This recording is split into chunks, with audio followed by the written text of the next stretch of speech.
Oke, bismillah. Assalamualaikum warahmatullahi wabarakatuh.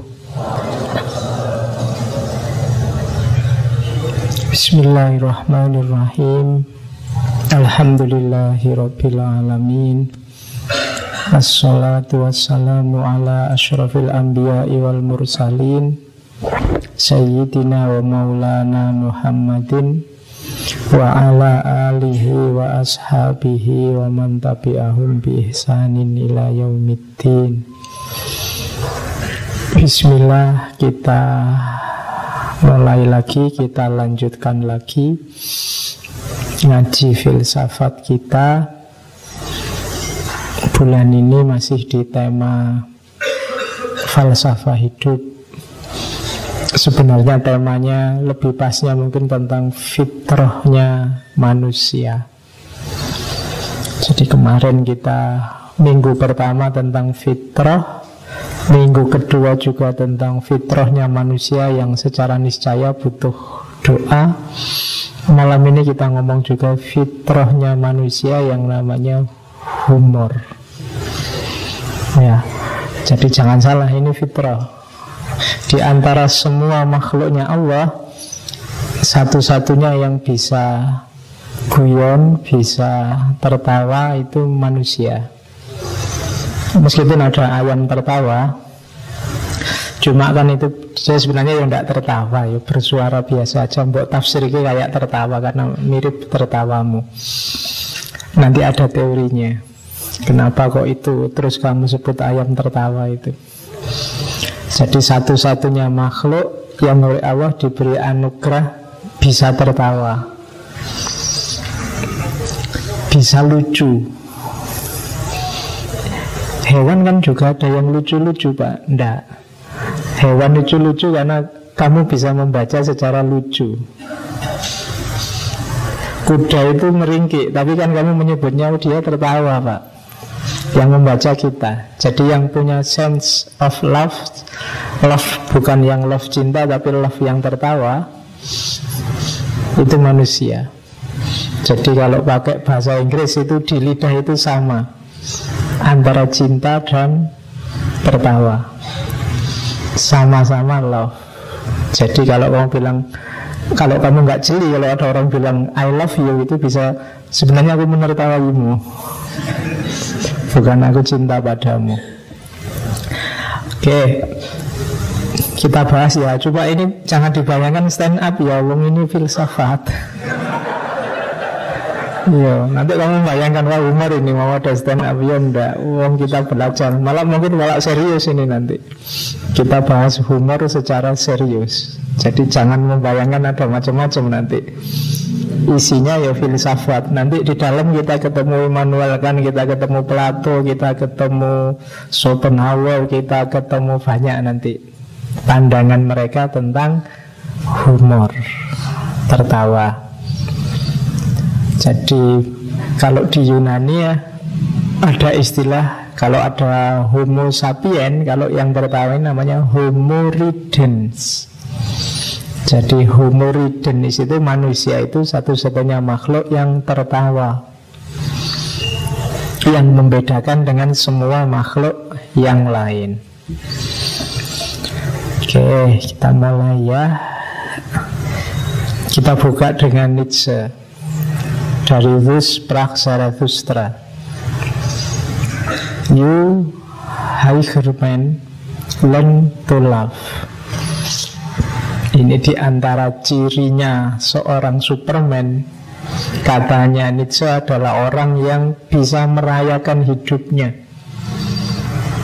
Cirinya paling gampang apa orang yang merayakan hidupnya? Itu adalah orang yang tertawa dalam hidupnya.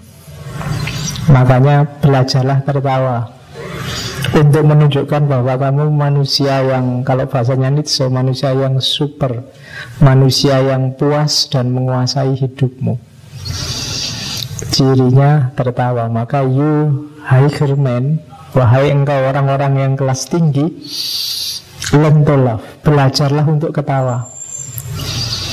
Jadi karena cirinya orang sukses itu tertawa. Terus ciri paling gampang itu, kalau gagal kan nangis.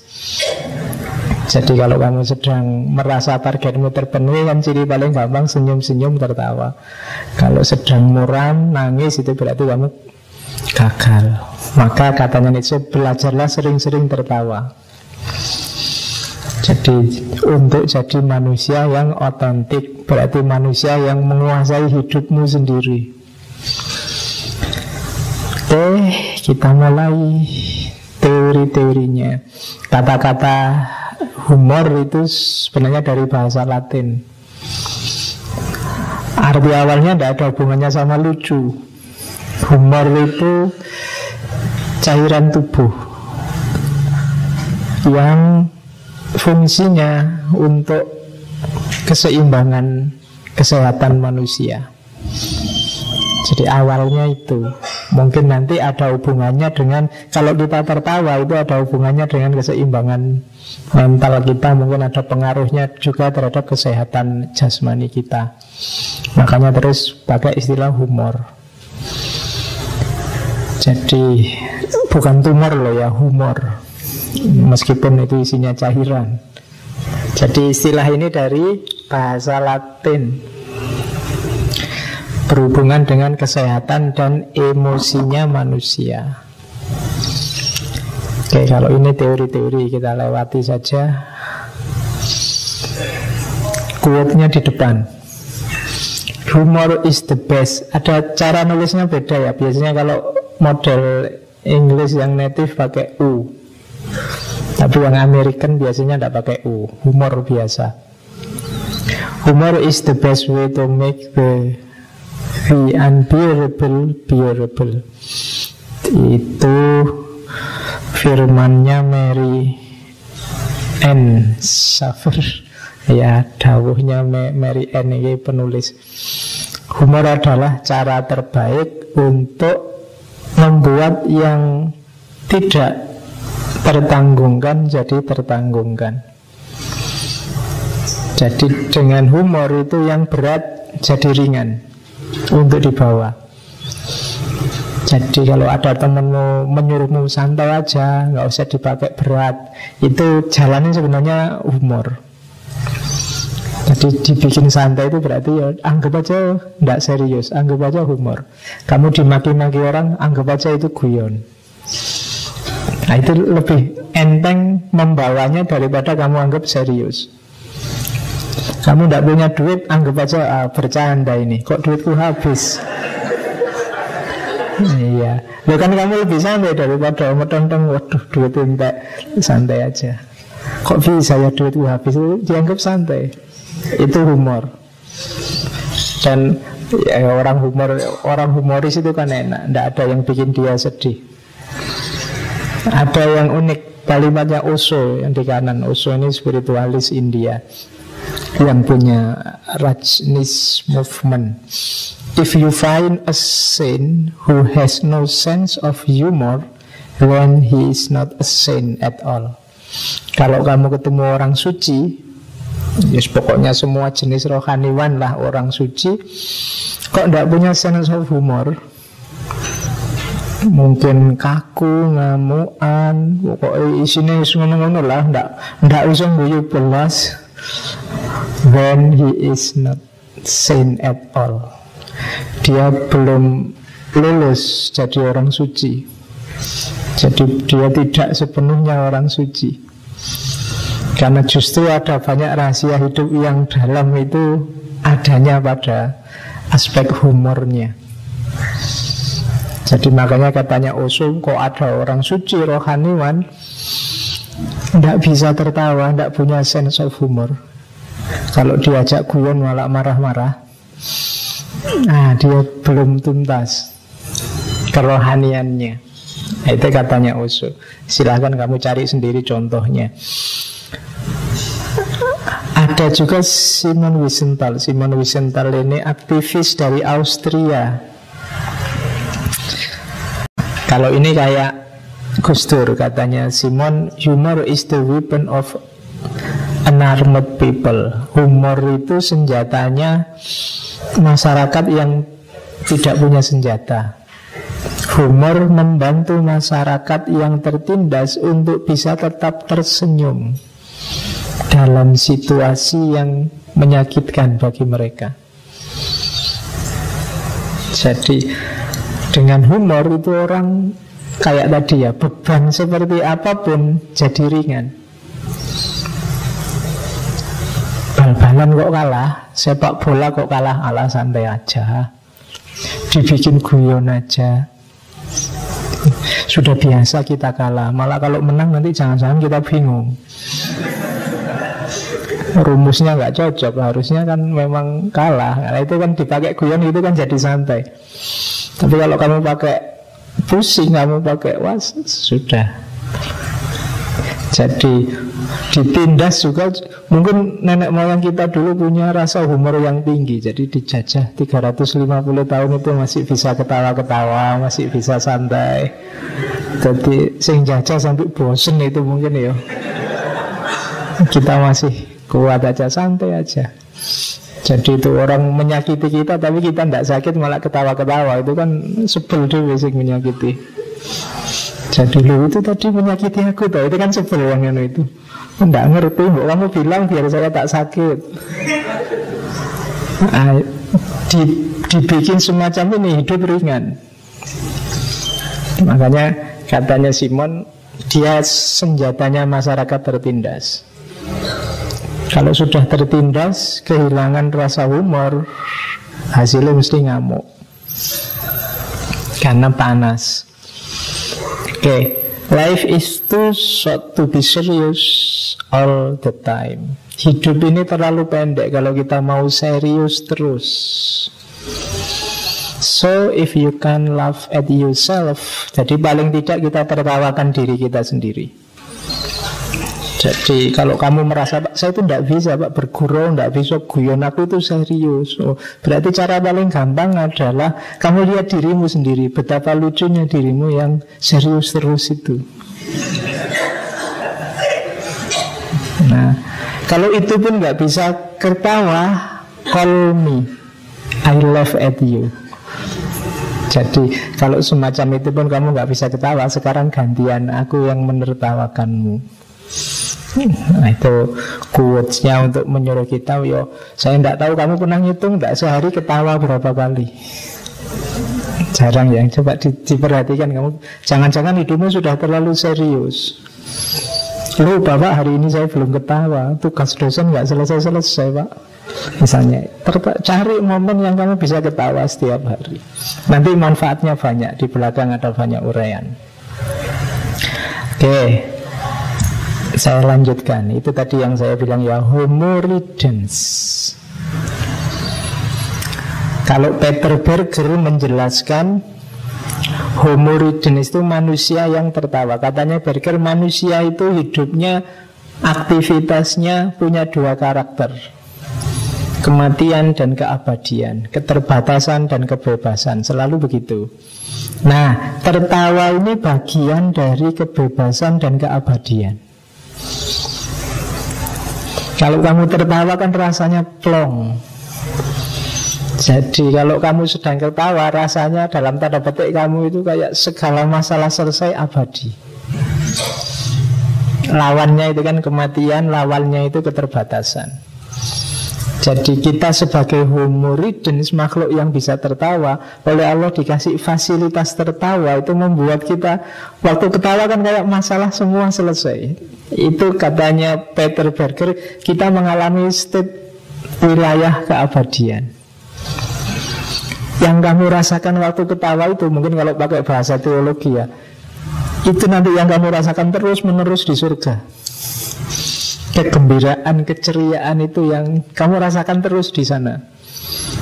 Jadi jangan khawatir, Pak, nanti jangan-jangan di surga sepi, Pak. Di surga tidak ada sepak bola, tidak ada pagelaran musik, tidak ada, tidak. Kamu di sana mengalami keabadian. Contohnya gimana? Waktu kamu tertawa. Nah, itu analisisnya Peter Berger. Jadi Homo ridens itu mengalami keabadian antara lain saat dia tertawa. Maka sering-seringlah tertawa, tapi cari alasan, jangan ya, apalah gitu yang membuatmu tertawa. Meskipun hari ini ada beberapa, saya tidak tahu, mungkin ada lembaganya yang bikin terapi tertawa. Jadi terapi tertawa itu ya memang nyari-nyari alasan. Biasanya ngumpul bareng-bareng terus tertawa, karena tertawa itu nular. Kalau nggak percaya kamu ketawalah di sini, ngakak-ngakak gitu, mesti ada yang ketularan tertawa. Paling enggak ketawa, lihat kamu yang di sini ngakak-ngakak. Jadi ketawa itu nular, sama kayak menguap. Menguap itu juga nular. Kalau satu angop, lihat itu angop. Oke, ya silahkan kamu teliti. Itu momen-momen keabadiannya manusia. Makanya saya bilang ngantuk itu berharga loh. Jadi ketika kamu ngantuk kan merasakan nikmat luar biasa. Coba kamu menguap, itu nikmatnya luar biasa. Menguap kok diputus, misalnya kamu sedang wah terus temanmu gitu kan tidak enak. Iya. Ketawa juga gitu, kamu asal ketawa terus ada yang minta diam, itu kan juga mangkalmu luar biasa. Jadi itu momen-momen keabadian. Mungkin termasuk bersin juga gitu kan. Kamu sudah mau bersin, sudah mangap-mangap sama teman-teman disenggol, ayo gitu kan, tidak jadi, tidak enak, tidak jadi masuk surga, tidak jadi abadi. Nah katanya Berger itu loh cirinya homo ridens. Maka nikmati hidupmu, tertawalah. Beda lagi analisisnya. Oh itu tadi Pascal yang awal. Beda lagi analisisnya Berger, kewalik ya mau. Yang Pascal tadi yang keabadian. Kalau yang Berger, manusia itu saat tertawa mengalami namanya animalis. Apa? Karena manusia itu binatang. Jadi kalau tadi kan, kalau Pascal kan keabadian, kalau Berger justru kita mengalami kondisi murni sebagai binatang saat kita tertawa. Maksudnya apa? Manusia itu kan sebagai manusia dia begitu akalnya jalan, dia tidak murni lagi. Kenapa? Karena dia dibudayakan oleh lingkungannya. Nah, sekat-sekat budaya ini biasanya kamu lupakan semua, kamu bebas dari semua itu saat kamu tertawa. Saat kamu ketawa, kamu tidak mikir ini cocok apa enggak, ini sopan apa enggak, ini begitu kamu ingin tertawa, tertawa saja keras-keras. Itu kalau bagi Berger ini kondisi animalis, kondisi dasar murni kayak binatang. Itu cirinya homo ridens. Jadi begitu kamu tertawa, saat itu juga murni. Ketawa itu kan nggak bisa dibuat-buat. Ya kamu bisa bilang hahaha apa wk gitu. Tapi kan kalau kamu ingin ketawa, ketawa aja, nggak bisa dipendam atau dibikin. Sebenarnya nggak pengen ketawa Pak, tapi nggak enak ya Bapak ndagel ya, aku tak ketawa. Ini nggak bisa. Jadi harus spontan dari dalam, murni, kondisi, kalau bahasanya Berger, kondisi animalis. Itulah makhluk yang namanya homo ridens. Ya jangankan kita ya, bahkan kalau di Quran dalam cerita itu kan Nabi juga sesekali juga humor, sekali juga guyon sama sahabat-sahabatnya. Ya, yang diceritakan Al-Quran itu nabi-nabi itu ya cerita yang serius-serius, tapi 24 jam dalam hidupnya ya pasti ada tertawanya. Enggak kok. Waktu kalau Nabi Adam itu kayak gimana Pak? Apa ya bisa ketawa? Ya mesti wong manusia. Pasti ada momen tertawanya. Nabi Musa juga meskipun tiap hari tawuran sama Fir'aun, ya pasti ada tertawanya lah wong manusia. Nabi Muhammad yang sampai riwayatnya ke kita juga banyak cerita-cerita Nabi tertawa. Sahabatnya Nabi kan juga banyak lucu-lucu. Kayak ada cerita waktu Badui tiba-tiba masuk masjid terus kencing gitu kan. Terus Umar marah-marah mau dipenggal kepalanya. Itu saya membayangkan mungkin sahabat yang lain ada yang ketawa-ketawa di pojok nonton orang kencing di masjid itu pasti. Meskipun terus sama Nabi dilarang. Jadi kan yang ada cerita terkenal sekali itu kan waktu Nabi sama Ali sedang guyon itu. Waktu Ali makan kacang, terus kulitnya ditaruh di depan Nabi. Terus Ali guyon sama Nabi, wah tidak saya kira ternyata Rasulullah ini suka makan kacang sebanyak itu dimakan sendiri kan gitu. Terus Rasulullah jawab, Iya, tapi saya masih mending. Kulitnya tak tinggal. Tak lihat kamu bersih, kulitnya aja ndak ada. Iya. Itu kan guyon berdua. Jadi jadi isinya ya enggak cuma dakwah sama perang, ada gurauannya. Oke. Kan ada cerita juga waktu nenek-nenek menghadap itu kan, mungkin karena ketemu Rasulullah, dia tegang. Terus, wahai Rasulullah, saya doakan masuk surga dong. Kalau kayak saya ini kan bisa enggak ya masuk surga? Terus Rasulullah, enggak bisa nek. Oh, nenek kan langsung shock itu, astagfirullah, dosa apa aku kan gitu. Enggak, maksudnya bukan kalau nenek-nenek enggak bisa, besok jenengan di surga itu kembali muda lagi itu kan. Orangnya jadi seneng. Itu kan guyon. Jadi tidak kaku. Ada sahabat itu, Rasulullah, saya ikut jenengan ya naik onta. Oh, kalau kamu jangan naik onta, kamu naik anak onta aja. Ya Rasulullah, apa ya kuat saya naik anak onta? Ya naik onta. Loh ya onta itu kan dulunya juga anaknya onta. Jadi itu namanya guyon. Jadi tidak selalu tegang. Itu sisi-sisi manusiawi kita di antara fitrah-fitrah kita. Ya banyak cerita-cerita yang lain dari para ulama, para sahabat yang menunjukkan bahwa mereka manusia. Momen-momen animalis, momen-momen keabadian. Terus belum ketemu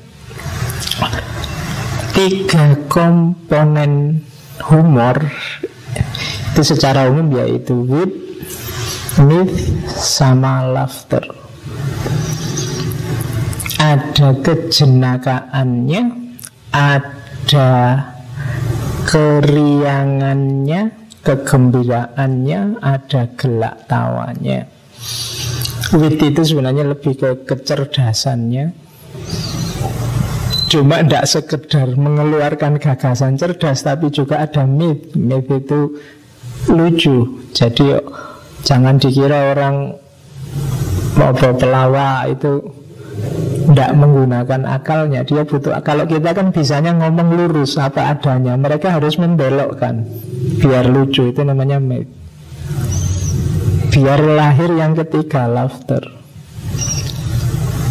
Kurang satu saja tidak akan jadi humor. Tidak ada witnya, ya orang tidak akan paham. Kalau tidak ada witnya, ya aku ngomong apa tuh ya, nggak paham, ya tidak jadi ketawa. Tidak ada mythnya juga tidak akan ketawa. Tidak ada mythnya itu berarti ya ada sih yang diomongkan cuma tidak lucu. Nah itu berarti belum jadi humor, belum jadi komedi. Baru laughter. Ada witnya, ada mythnya. Kok tidak ada laughternya pak? Ya berarti tidak sukses humormu. Kamu sudah capek-capek nyari yang lucu-lucu. Lucu nggak? Enggak. Nah itu kan tidak sukses berarti lucumu. Ya mungkin lucunya di tidak lucu itu. Ya.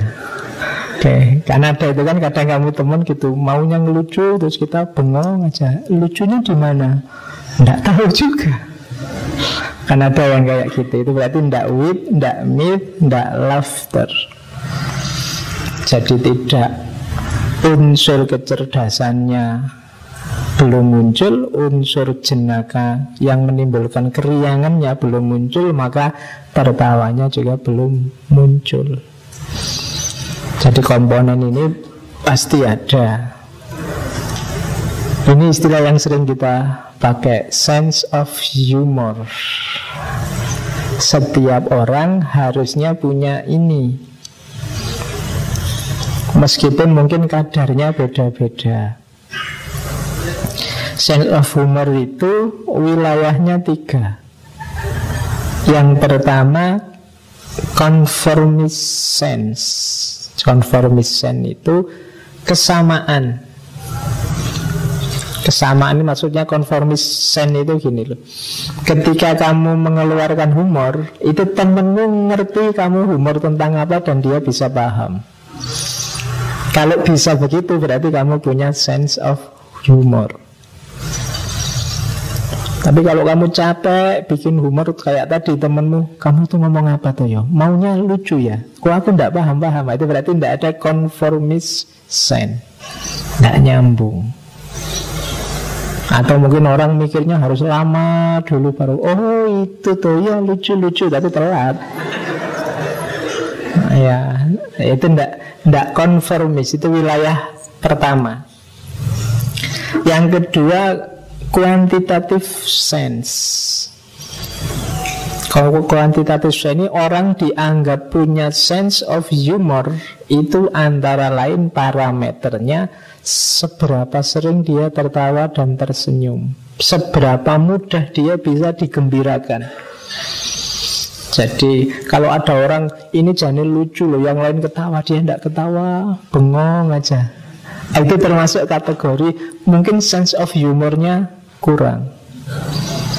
Jadi selain tadi pemahaman yang sama, juga mudahnya dia senyum, mudahnya dia gembira, mudahnya dia menangkap humor. Itu sense of humor, aspek quantitative sense.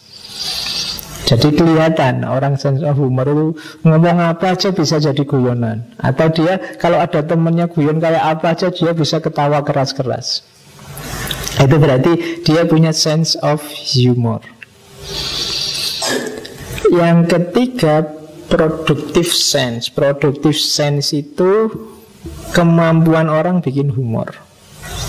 Kalau tadi kan kemampuan dia menyerap humor jadi gembira. Kalau produktif sense kemampuan dia bikin humor. Kalau tiga ini kita punya, berarti kita punya sense of humor. Semakin kuat di tiga ini, berarti kita semakin besar sense of humornya. Jadi itulah cirinya sense of humor. Ya teman-teman yang mahasiswa mungkin bisa lah kapan-kapan bikin tesis atau disertasi tentang ini. Karena jarang yang mau ngangkat tentang humor. Sense of humor mungkin agak ke psikologi. Jadi sejauh mana manusia itu secara psikis punya, ternyata tidak hanya IQ, AQ atau SQ, mungkin ada HQ, humor quotient.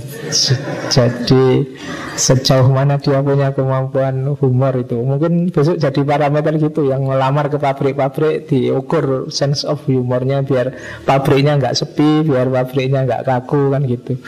Yang ngelamar dosen juga diukur kira-kira bisa nggak ini bikin humor ya, biar di kelas mahasiswanya nggak ngantuk kalau ngajar misalnya.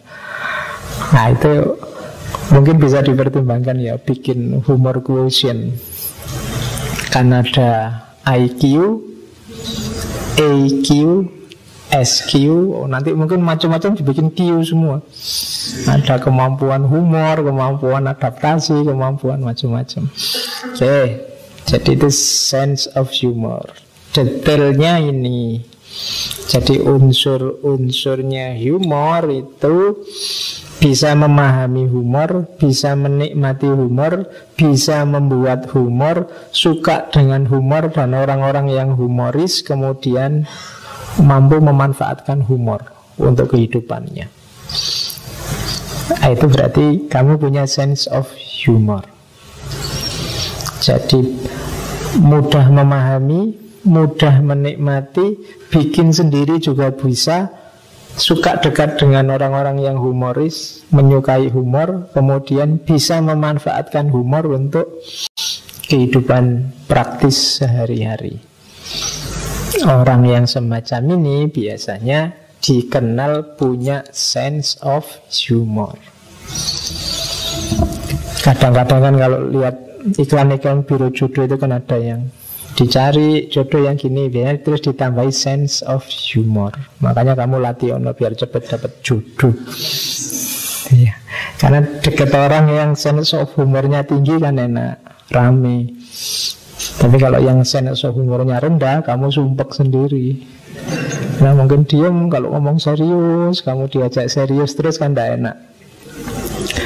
Setengah hari aja kan kamu kaku sudah. Tapi kalau ada sense of humornya, bisa cair situasinya. Makanya latihanlah untuk memahami humor, memproduksi humor, menyukai humor, dan memanfaatkan humor untuk kehidupanmu. Karena ini sebenarnya ya fitrah. Saya membayangkan Allah itu lebih suka melihat kita tertawa daripada melihat kita mengeluh. Kalau Allah melihat kita tertawa, itu mungkin Allah lega. Alhamdulillah ya, manusia tak kasih fasilitas macam-macam, sekarang mereka gembira. Dibandingkan melihat kita mengeluh terus, Allah juga sumpek. Iya kan? Dikasih apa lagi? Ini sudah semua fasilitas sudah diberikan kok ya, masih mengeluh terus. Oke, makanya ajarkan ini sense of humor. Rasulullah kan dikenal juga mudah tersenyum. Karakternya namanya Basam. Basam itu kelihatan selalu senyum, tidak merengut. Orang lihat tidak takut. Rasulullah itu tidak senyum aja, orang merasa beliau selalu tersenyum. Itu namanya Basam. Oke, kalau di kita kan jarang. Kalau kita kebanyakan serius. Yang saya lihat senyum terus itu kalau pas jagong. Kalau jagong itu orang pada senyum semua. Tapi kalau sudah keluar, sudah merengut lagi. Kita rasanya kayak banyak masalah gitu hidup kita. Kita punya masalah satu aja kan seolah-olah ada masalah besar, melupakan banyak nikmat yang lain. Itu yang membuat kita susah ketawa. Lagi asik-asiknya tertawa terus teringat masalah, waduh, terus down lagi. Itu kan kita sering begitu. Kita tidak bisa abadi kayak katanya Pascal tadi. Oke, mulai ke teori-teori. Sekarang itu dari buku The Language of Humor. Kalau ini tidak perlu saya baca detail ya. Orang melucu itu biasanya caranya 4. Bisa lewat parodi. Parodi itu nanti isinya 2, ironi atau satir. Jadi tiruan yang isinya nyindir biasanya. Satir, kalian kan kadang-kadang lihat orang yang gaya satir. Satir itu jadi ya melecehkan, merendahkan, meniru, menyindir, cuma dengan cara ngomong kebalikannya. Misalnya, oh, santri ngaji filsafat itu isinya soleh-soleh semua. Orang itu kan, ini kan satir namanya. Jadi masa iya kan gitu. Itu memahaminya kebalikannya, pakai bahasa-bahasa ironi. Jadi atau permainan kata. Itu kan ada main. Kan banyak orang yang sekarang untuk melucunya, komedinya itu main-main dengan kata-kata. Misalnya, oh, kalau santri ngaji ini tidak ada yang jelek, yang sangat jelek banyak. Nah, itu kan main kata-kata. Orang membayangkan kemana, dia beloknya kemana. Oke. Jadi yang kedua itu, atau nabrak tabu, itu biasanya lucu juga. Cuma hati-hati kalau ini. Kalau ada pendapat yang bilang sebenarnya kalau ingin lucu itu gampang, ngomonglah tentang seks. Itu mesti terus orang ketawa. Kamu ngomong aja bingung-bingung ke situ, itu biasanya orang ketawa. Cara paling gampang, tapi harus hati-hati. Itu namanya trik ketiga, nabrak tabu. Jadi larangan-larangan yang sekiranya orang tantang, itu biasanya orang beraninya ngomong waktu dia melucu. Kalau pas serius tidak berani dia ngomong. Wah, ini nek pas ndagel. Ngomong saru-saru waktu ndagel, begitu turun panggung, kamu tadi ngomong apa? Oh, enggak, itu kan cuma guyon. Kenapa? Ini ragam humor itu memang antara lain begitu, nabrak tabu-tabu yang dalam kondisi normal tidak berani ngomong, beraninya lewat humor. Kadang-kadang kan agama juga gitu kan. Termasuk apalagi itu adat-adat, tradisi kita ngomong. Nah, itu gaya ketiga. Jadi orang itu kalau ingin melucu antara lain pakai gaya itu. Atau gaya keempat, Gaya keempat ini observasi, melihat fakta-fakta lucu di lapangan terus diceritakan. Itu gaya keempat. Jadi kalau kamu susah mengarang sendiri, menyambung-nyambungkan dengan yang lucu-lucu, kamu cari aja di sekelilingmu yang fakta-fakta lucu. Kalau kalian sering dapat video pendek-pendek tentang orang jatuh lah, tentang orang kepreset lah, itu kan fakta-fakta lucu, itu namanya observasional. Jadi mungkin kamu tidak bisa memproduksi sendiri, bisamu kamu cuma share. Nah, kamu cari fakta-fakta lucu, diceritakan atau dibagikan, di-sharekan ke orang lain. Itu trik yang keempat. Kalau yang pertama sama yang kedua, kamu butuh cerdas. Yang ketiga, kamu butuh berani mati. Ya, karena ini nabrak tabu. Tapi ya lucu, kalau kehabisan bahan biasanya orang lari yang ketiga ini, paling gampang. Atau yang keempat. Kalau yang keempat ini kamu butuh tekun untuk nyari, dicermati data yang banyak dari masyarakat. Misalnya nyari yang pakai sarung, terus kamu observasi, itu yang pakai sarung pakai daleman dah, misalnya kayak gitu loh. Jadi observasional. Jadi ada 4 ragamnya humor. Kalau ini fungsinya, jangan salah, humor fungsinya banyak. Yang pertama jelas, menggembirakan. Jadi ini primernya ini, membuat gembira, membuat ceria. Yang kedua katarsis. Katarsis itu semacam pembersihan dari kesumpekan, dari keruwetan hidupmu, jadi pelampiasannya antara lain lewat humor. Kalau kamu pas lagi di kamar sendiri, sumpah gitu kan, keluar ketemu teman, saling bergurau, itu kan lebih ringan beban hidupmu. Itu namanya nyari katarsis.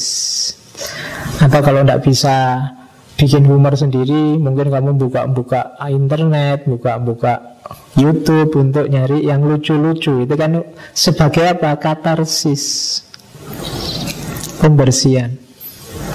Jadi hidupmu ya jangan serius terus, karena ini yang di dalam ini sumpeknya sudah numpuk. Maka bersihkan itu, namanya lewat katarsis. Yang ketiga, defense mechanism. Defense mechanism itu mekanisme pembelaan diri. Kadang-kadang misalnya yang muda-muda pinginnya ngeritik, pinginnya apalagi tidak puas dengan situasi sekelilingnya, cuma ngomong langsung tidak berani. Kalau ngomong langsung bisa bonyok kita. Misalnya jalannya gimana? Humor. Jadi membuat orang, kalau humor itu kan orang tidak berani balas dendam ke kita, wong humor kok. Misalnya defense mechanism itu kamu humor apa? Ada pejabat naik mobil kecelakaan, supirnya kegarota, terus pejabatnya gimana? Pejabatnya selamat. Loh kok bisa? Kan pejabatnya tidak mungkin kegarota, wong dia apa punya otak misalnya. Loh, ya kan? Kayak gini ini kan orang tidak berani marah-marah. Oh, ini cuma humor kok Pak, kan gitu. Cuma sumpekmu kamu lampiaskan di humor. Orang tidak berani ngeritik sudah. Kalau sudah humor itu kan, oh iya, wong itu guyon kok. Kadang-kadang kan kita gitu, ngeritik-ngeritik banget. Enggak, itu cuma guyon kok Pak. Begitu kita ngomong, ini cuma humor, ini cuma gurauan kok, ya sudah. Makanya kapan itu saya lihat ada video stand up comedy di depan DPR. Itu kan isinya yuk mengkritik DPR habis-habisan. Tapi DPR ya ketawa-ketawa saja, karena dia tahu kenapa. Itu humor, itu namanya defense mechanism. Jadi dengan itu kita selamat. Nah, itu kan enak. Misalnya kamu nembak pacarmu, kamu mau gak sama aku? Kok kamu berani nembak? Anda ini guyon kok.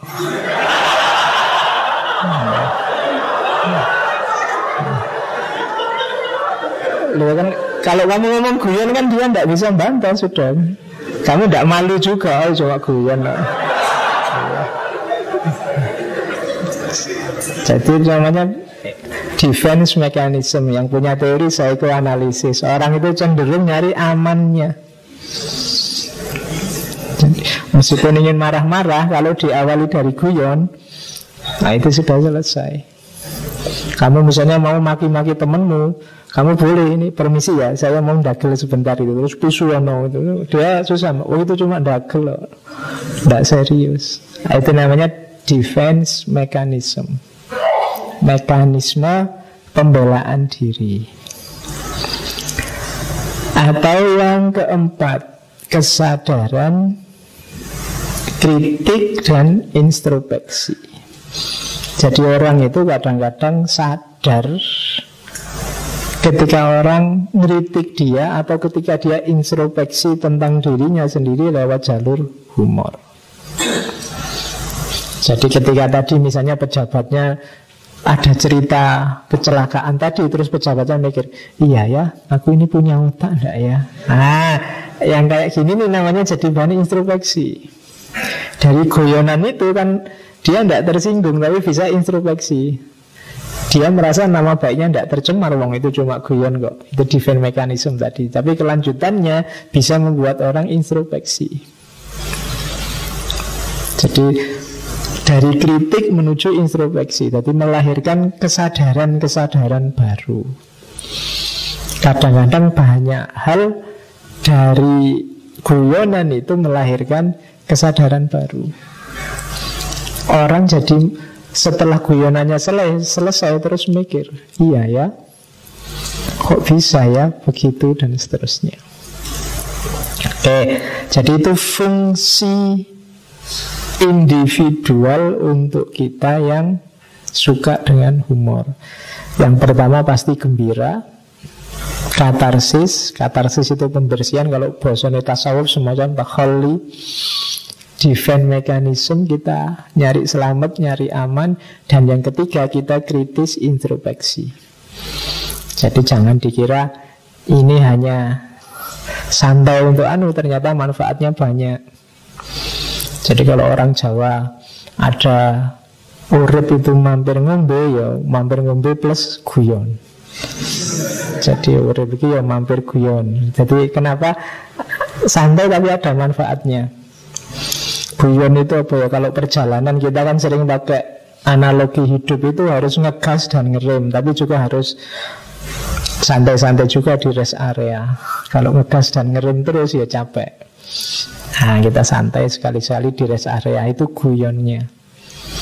Jadi ada positif, ada negatif, ada santai-santai. Terus kalau ini cuma untuk pengetahuan saja ya, ini ada beberapa penelitian. Kalian yang mungkin tubuhnya agak ringkih, sering-seringlah tertawa. Ada manfaat kesehatannya banyak. Itu silakan dibaca sendiri. Meningkatkan sel-sel imun, meningkatkan jumlah antibodi, mengurangi rasa sakit, meningkatkan pengeluaran endorfin, memberikan latihan otot jantung, macam-macam, relaksasi otot, peredaran darah, macam-macam. Obat untuk segala penyakit ternyata. Ya, ya silahkan lah, supaya kalian rasakan sendiri. Saya ingat dulu ada seorang yang dikenal sebagai bisa nyantet, tokoh nasional. Dia bilang orang yang tidak bisa disantet itu orang yang humoris, mudah tertawa. Jadi ya tidak ngerti mekanismenya seperti apa, tapi kata dia susah disantet. Orang yang ceria hidupnya, mudah tertawa. Mungkin jinnya yang mau masuk itu ikut ketawa kalau mau nyampe ke dia pas ketawa gitu kan ya. Makanya kalau kalian malam-malam kok serem, ketawa aja. Iya. Lo kan bukan melihat hantu-hantu kuntilanak itu kan ceria semua, gembira. Mesti mereka ketawa-ketawa. Nah, kamu saingi ikut ketawa juga. Nah, ya nanti saingan siapa yang lebih kuat daya ketawanya. Jadi ternyata manfaatnya banyak. Dia akan tertawalah sering-sering dalam hidupmu. Kayak tadi saya bilang, ayo hari ini sudah tertawa atau belum. Ya nanti di kamarmu ditulis ya. Biasanya kan sudah sholat apa belum, itu besar. Sekarang diganti, sudah tertawa apa belum. Kalau sholat kan sudah otomatis kalian. Oke, jadi itu pengaruh fisiknya. Sebelum ke filosof ya, ini teori-teori dasarnya dulu. Kuncinya humor itu, kalau ini teknis ya, yang mau jadi stand up comedy, kuncinya ada di sini sebenarnya. Yang pertama jelas bahasa. Selucu apapun kamu dagel di depan orang luar Jawa dengan bahasa Jawa, ya mereka tidak ketawa. Saya lucu sekali loh Pak, bahasa Inggris tapi ya bodoh wae.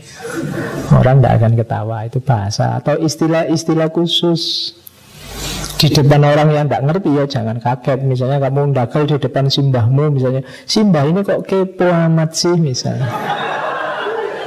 Ya. Mbahmu ya tidak ketawa, tidak ngerti kepo panganan opo. Itu kuncinya ya, kalau kamu mau bikin humor ya lihat situasinya. Jadi nanti kamu, Pak, temen nggak ngerti filsafat, kamu pakai humor filsafat. Menurut Nietzsche misalnya, opo Nietzsche itu. Ya. Jadi yang pertama kuncinya itu bahasa. Performance juga begitu. Kan kayak tadi ada temenmu, kan ada yang mau performanya jelek, mau humor, dia ketawa sendiri dulu panjang, terus baru bikin humor. Temennya sudah hilang momennya, sudah. Nah itu performance namanya. Pinter-pinter ngatur ritme kalau mau bikin orang tertawa. Jadi itu performance. Performance itu nanti ada hubungannya dengan sense of humor tadi. Performance itu ada orang yang lihat wajahnya aja orang sudah ketawa. Kan ada kayak gitu kan. Kamu lihat dagelan-dagelan itu yang menjiwai itu, dia baru keluar aja orang sudah ketawa duluan. Belum dagel itu orang sudah ketawa. Nah, kalau kamu punya teman kayak gitu, oh, itu aset itu. Kamu lihat wajahnya saja sudah ketawa. Aset yang luar biasa. Konteksnya, dilihat situasinya. Situasi sedang apa? Orang sedang tegang, bela sungkawa, ya jangan dagel di situ. Orang sedang sumpek apa, ya tidak nyambung, daripada kamu capek, dia tidak akan ketawa. Lihat situasi, lihat konteksnya. Hati-hati juga distansi atau resepsi psikologis. Ada orang-orang yang tidak suka ketawa, tidak suka dagel, hati-hati. Misalnya kamu dagel, dia sudah mencureng, sudah nunggu kamu. Begitu kamu selesai dagel, tidak lucu, susah sudah. Atau kamu dagel lesek, dia tidak suka dagelan itu. Jadi kamu harus ngerti itu. Alah, saru misalnya, dia tidak akan ketawa. Itu jarak resepsi psikologis.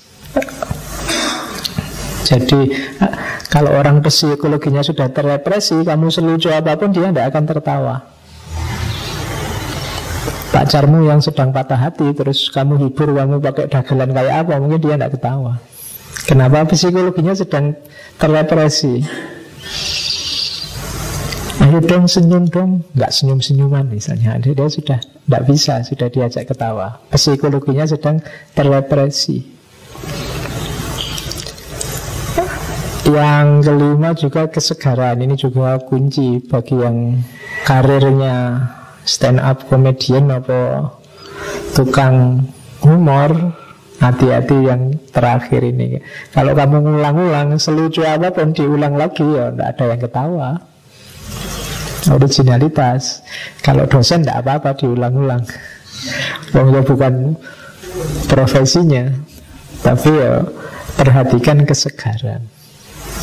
Kalau ini kunci-kuncinya. Oke, kita mulai dengan filsafatnya sekarang. Itu tadi pengantar ya, biar tahu dunia humor itu seperti itu. Nah, sekarang mulai seriusnya.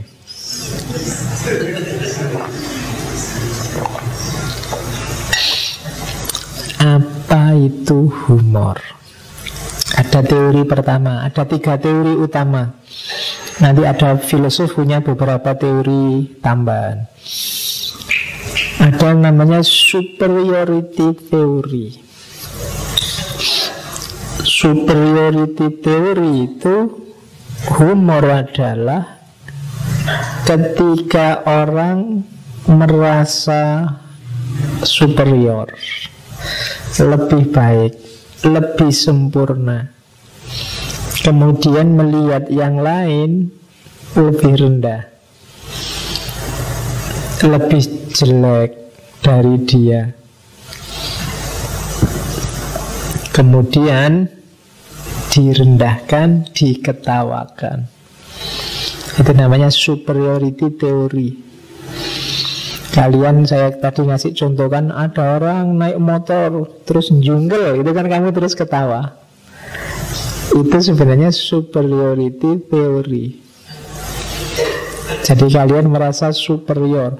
Ada orang jelek karaokean, itu kan kamu terus ketawa karena kamu merasa lebih cakep dari dia. Itu superiority theory. Jadi humor itu lahir dari rasa superiormu. Makanya yang lebih superior biasanya lebih bisa bikin humor. Saya di depan kalian mungkin lebih lancar ngomongin macam-macam, tapi kalian pas di depanku kan tidak bisa. Kamu mungkin merasa inferior di depanku, kamu mungkin tidak bisa ndagel-ndagel di depanku panjang lebar gitu. Kenapa? Ada rasa inferior. Superiority theory itu, humor itu muncul dari rasa superior. Makanya humor itu kan banyak kan yang isinya melecehkan orang, isinya merendahkan orang, terus jadi lucu, yang lain ikut ketawa. Oke, dasar wajahmu kayak terus yang lain ketawa. Oke, tubuhmu kayak ini ya, itu terus yang lain ketawa. Itu superiority theory namanya.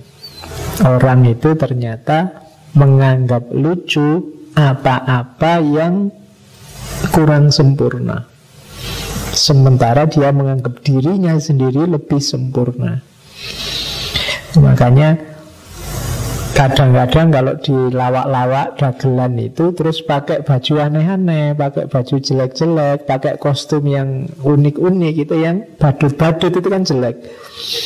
Kan tidak ada badut itu yang topengnya kayak artis Korea, itu kan tidak ada. Itu jelek, dibikin mulutnya besar, dibikin. Kenapa? Superiority theory. Jadi kelucuan itu lahir dari rasa superior. Itu teori pertama tentang humor. Ada teori kedua. Teori kedua ini incongruity theory.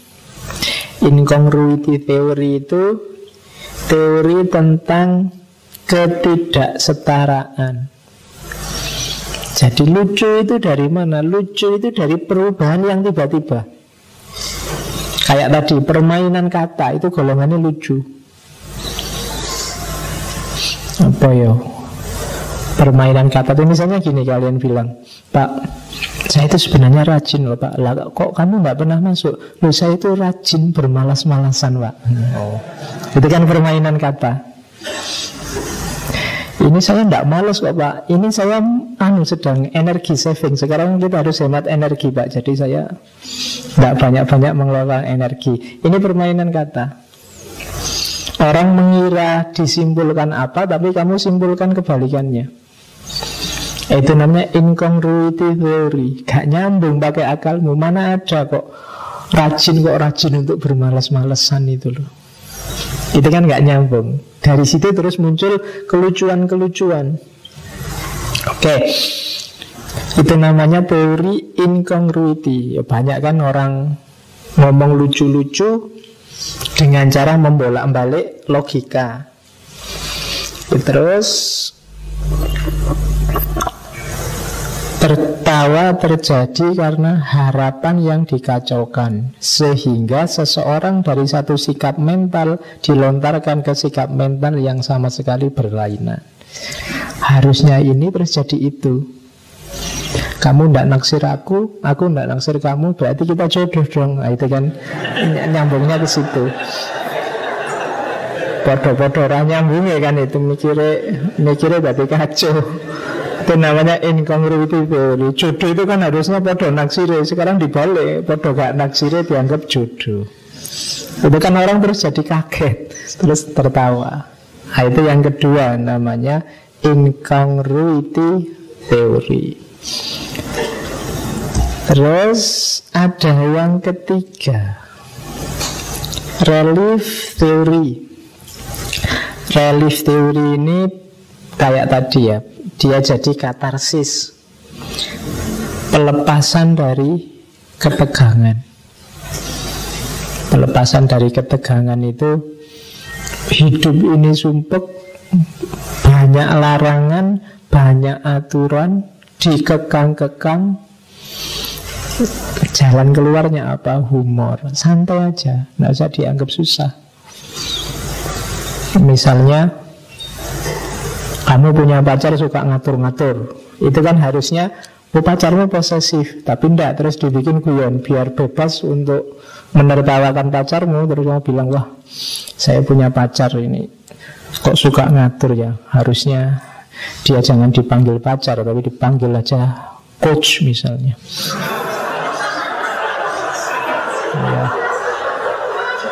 Ya, jadi kalau pacaran nyeluk bukan halo yang, halo coach, nanti. Itu dengan ini kan kamu lega, puas, wah katanya rasa ngelawan. Sekarang diajak guyon gitu bisa, sekarang kita ngelawan. Itu namanya relief theory. Dengan humor kamu bisa, oh lega aku. Kalau marah-marah langsung tidak pakai humor mesti susah ini, mesti. Terus kamu lakukan relief theory. Ini 3 teori utama dalam humor. Ada relief theory, incongruity, sama superiority. Oke, kita masuk sekarang ke pikirannya para filosof. Jangan salah, para filosof Yunani awal banyak yang tidak terlalu positif memandang humor, termasuk para filosof awal, Plato dan Aristoteles. Katanya Plato, humor itu dalam kenyataannya seringkali melahirkan perilaku yang tidak rasional.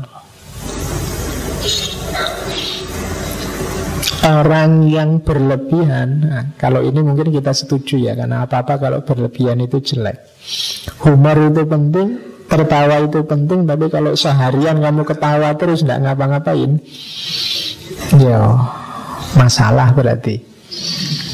Jadi katanya Plato, orang yang berlebihan dalam humor akan kehilangan kontrol atas dirinya sendiri. Bahkan di Republik itu Plato punya kalimat, para guardian ini polisi, tentara kalau hari ini ya, harus menghindarkan diri dari humor yang berlebihan. Dia harus fond of laughter. Jadi orang-orang ini, karena kalau terlalu banyak guyon, polisi kok guyon terus misalnya, nanti kalau waktunya dia harus serius, kehabisan waktu. Jadi humor itu boleh, tapi jangan kebanyakan, katanya Plato, karena dia sering melahirkan tindakan, kalau itu bahasanya tindakan bodoh dan buruk, kalau dia berlebihan. Nah, terus Plato melanjutkan, kenapa sih dia menyebut dia humor itu tidak bagus? Katanya Plato, humor itu membuat orang self-ignorance. Self-ignorance ini lawannya kontemplasi, lawannya introspeksi. Jadi membuat orang tidak peduli dengan dirinya. Jarang orang humor itu tentang dirinya, kan dia selalu ngomong rendahnya orang lain atau bedanya orang lain dengan dirinya. Katanya Plato, orang itu sering self-ignorant kalau sudah melakukan humor. Contohnya apa? Dalam humor itu, orang ganteng misalnya, dia bisa jadi bahan ejekan. Orang jelek juga bisa jadi bahan ejekan. Baik atau jelek diejek. Nah, terus harusnya yang mana? Nggak tahu ya, wong guyon kok. Itu orang jadi apa? Self-ignorant. Lah terus yang benar yang mana? Orang gundul diketawain, orang rambutnya panjang diketawain. Lu enaknya gimana? Rambut cepak pak, cepak ya diketawain juga nanti. Kalau orang mau mengetawain itu apa aja bisa diketawain. Nanti hidungnya panjang ya disebut hidung panjang kayak bedot. Hidung pesek juga, wah hidungnya kayak pesek, kayak gitu. Loh, yang bagus terus yang mana? Orang jadi self-ignorance. Bibir tipis juga diketawain, bibir tebel apalagi. Nah, itu kalau bahasanya Plato self-ignorant. Apa yang tidak diketawain terusan? Kalau semuanya kita ketawakan, nah kita susah memahami diri kita sendiri nanti. Kalau apa-apa dicari sudut lucunya, kayak tadi kan, dicari sudut tidak pentingnya, dicari kejutan logikanya, nanti yang lurus-lurus jadi tidak kelihatan. Nah itu dawuhnya Plato begitu. Dia tidak terlalu positif melihat humor, tapi boleh. Yang tidak boleh memang yang terlalu berlebihan. Apa-apa itu kan kalau berlebihan memang jelek. Yang tidak boleh yang membuat munculnya self-ignorance. Jadi ketidakseriusan dalam hidup. Itu yang melahirkan perilaku buruk dan bodoh, katanya Plato. Oke. Yang kedua ada Thomas Hobbes. Kalau Thomas Hobbes ini nyambung dengan teorinya Leviathan. Jadi kalau di Thomas Hobbes itu kan manusia adalah pemangsa manusia yang lain. Homo homini lupus. Nah, berarti apa? Ini nyambung dengan teori superioritas tadi.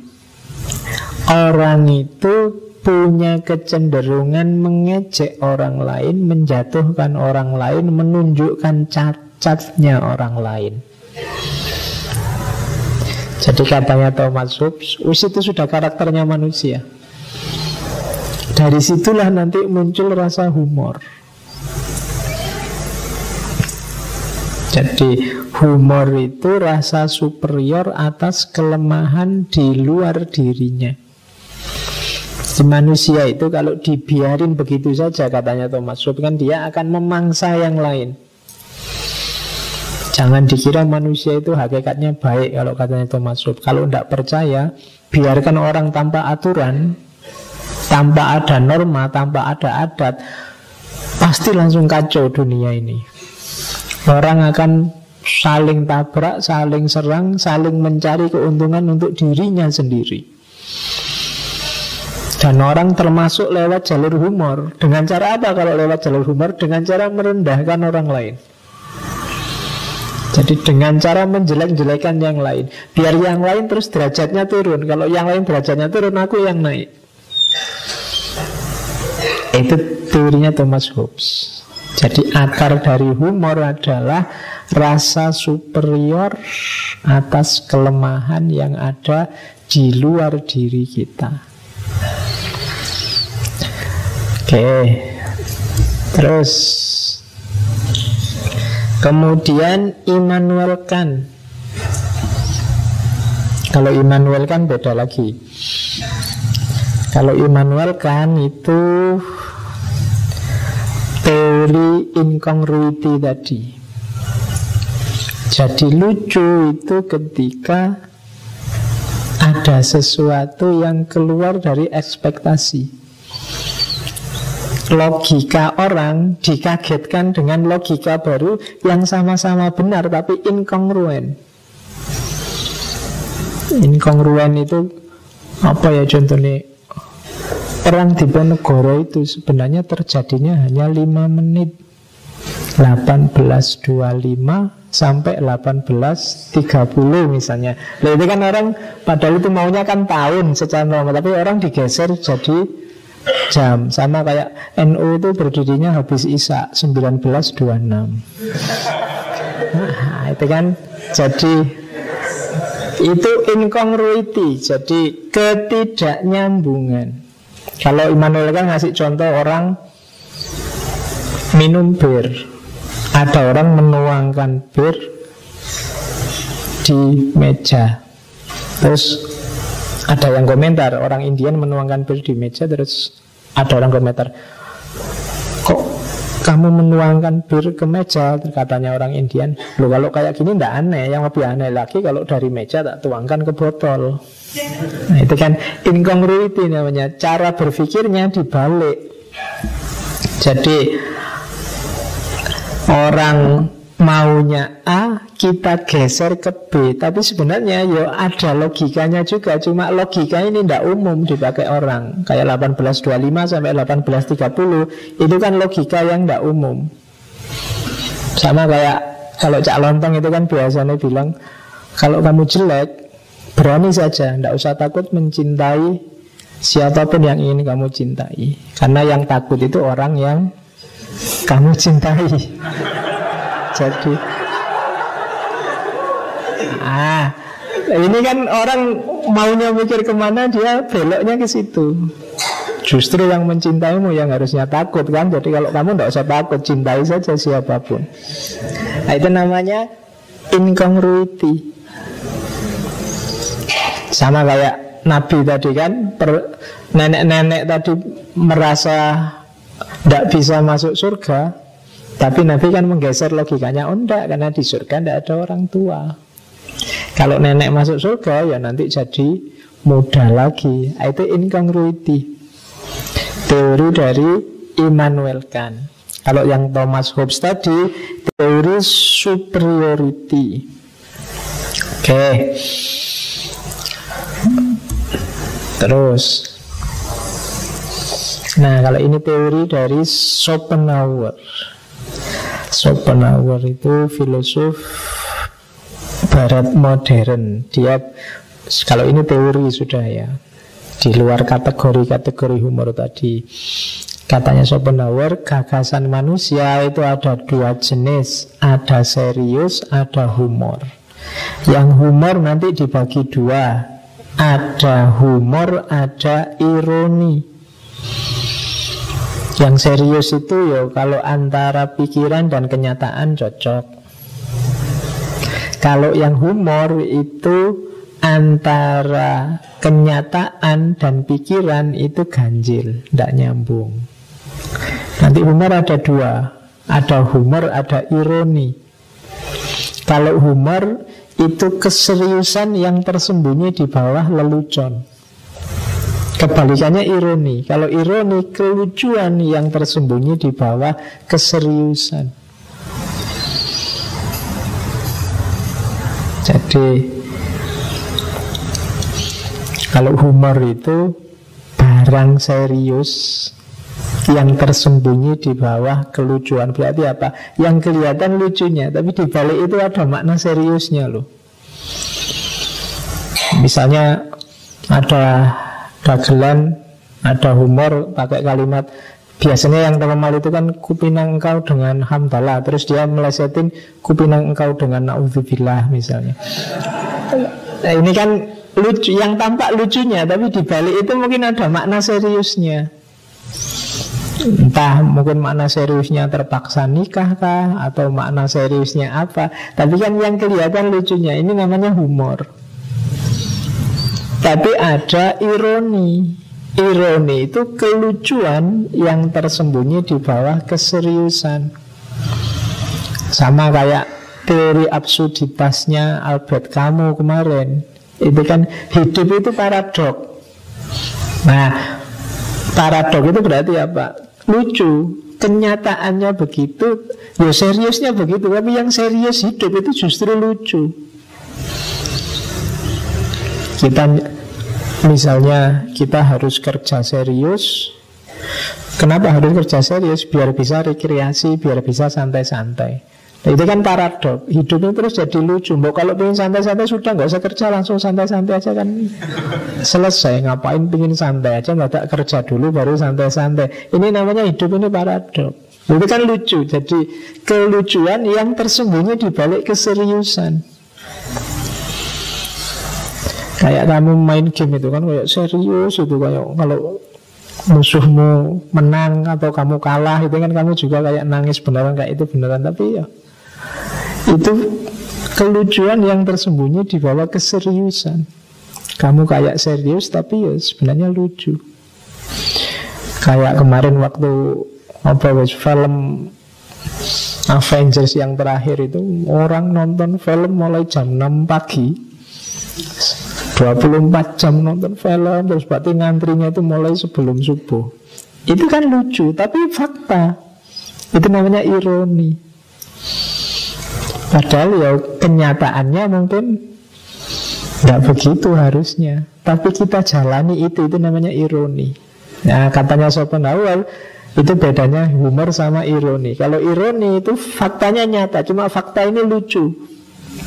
Kalau humor itu yang kelihatan lucunya, tapi di balik yang lucu itu ada keseriusan yang harus kita kejar maknanya. Itu nah bedanya humor sama ironi. Kalau yang serius, ya serius. Filsafat itu isinya serius. Nah, kalau ini Sartre. Kalau katanya Sartre, humor itu adalah jalan untuk mengobjekkan orang lain. Jadi Sartre ini punya pandangan bahwa manusia itu punya kecenderungan ingin eksis sendiri, besar, tidak mau diatur, ditata, apalagi dipengaruhi oleh orang lain. Kehadiran orang lain kalau bagi Sartre yang eksistensialis ini kan mengancam keberadaanku. Orang jadi tidak bebas karena kehadiran orang lain. Itu kan Sartre. Padahal misalnya ini hawanya agak sumuk, harusnya saya pakai, tak copot aja bajuku, bila perlu pakai kaos saja. Tapi karena ada kalian kan aku tidak jadi nyopot baju, nyopot kaos. Kalau tak copot beneran nanti kamu bubar. Nah, kehadiranmu menghalangi kebebasanku. Maka katanya Sartre, orang lain itu adalah neraka. Hell is other people. Nah, karena kehadiran orang lain itu neraka, setiap kali aku ketemu orang lain, yang terjadi apa? Kita saling menundukkan, saling mengobjekkan. Ngaji ini sebenarnya aku memanfaatkan kalian, atau sebaliknya kalian memanfaatkan aku.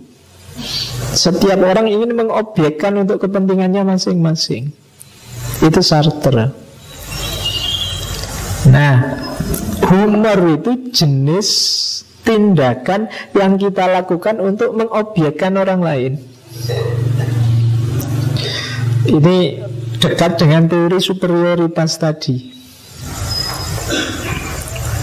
Jadi ketika kita berhumor, sebenarnya kita sedang mengobjekkan orang lain. Kita ingin agar orang lain itu tunduk di bawah kita, tidak sebaliknya. Karena begitu kita yang ngalah, nanti dibalik orang lain yang menundukkan kita. Jangan sampai itu terjadi. Kita taklukkan dia, cuma demi defense mechanism tadi kita pakai jalur humor. Nah, itu teorinya Sartre. Jadi Ketika dua orang sedang humor, itu sebenarnya sedang terjadi proses saling mengobjekkan. Kalian kan sering itu, apa nek bahasa Jawa nih ece-ecenan, saling, oh dasar wajahmu kayak timbal misalnya, terus oh enggak, oh wajahmu kayak wajan, oh kalau wajahmu kayak itu, kan orang saling mengobjekkan. Inginnya dia menang, sampai musuhnya enggak bisa balas lagi, menanglah dia. Nah itu humor itu begitu. Jadi orang saling mengobjekkan orang lain. Oke. Terus, oh ini masih banyak kalau menjelajahi filosof-filosof. Ternyata tidak sesederhana kelihatannya. Meskipun isinya ya cengenges-cengenges. Bergson, kemarin kita singgung Bergson ya, dia punya teori khusus tentang humor. Kalau katanya Bergson, dia agak beda dengan filosof-filosof sebelumnya. Kelucuan itu katanya Bergson adalah ketika orang melenceng dari fitrah vitalitasnya. Manusia itu vital, manusia itu punya kemerdekaan, punya kebebasan, punya kedalaman. Tapi banyak orang yang hidupnya mekanis. Mekanis itu kayak robot. Disitulah nanti lahir kelucuan. Bahannya humor itu dari situ, katanya Bergson. Ketika orang yang dituntut vital, dituntut hidup lurus sebagaimana fitrahnya, tapi terus dia gayanya kayak bukan manusia. Lucu itu ketika manusia kayak binatang, lucu itu ketika manusia kayak mesin, lucu itu ketika manusia kayak tumbuhan. Itulah bahannya lucu. Jadi itu namanya human automata. Kan banyak kita yang gayanya kayak tumbuhan. Kayak tumbuhan itu ya makan, minum, tiba-tiba tinggi aja. Itu kan tiba-tiba besar. Nah itu sumber kelucuan di situ, bahannya dagelan itu di situ. Atau kayak binatang, atau kayak mesin. Manusia modern itu kan sekarang kayak mesin.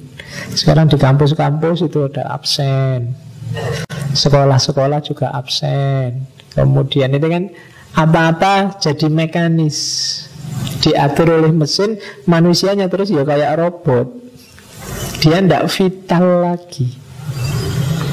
Disitulah sumbernya kelucuan, katanya Henry Bergson. Ngaji kok rutin malam Kamis kayak mesin aja. Nah, itu terus jadi lucu. Emangnya tidak bisa diganti malam Jumat, minggu depan malam Minggu kan ya bisa. Nah, tapi terus katanya sumbernya kelucuan itu di situ. Kalau ditanya kenapa sih ngajinya kok harus malam Kamis, ya, jawabannya mungkin bisa 1001. Tapi hakikatnya ya sebenarnya kita mekanis. Dalam banyak hal terus mekanis. Oke. Terus sekarang kita pelajari ontologi humornya Bergson. Katanya Bergson, yang pertama itu saya bilang di awal tadi, hanya manusia yang lucu. Makhluk yang bukan manusia tidak ada yang lucu.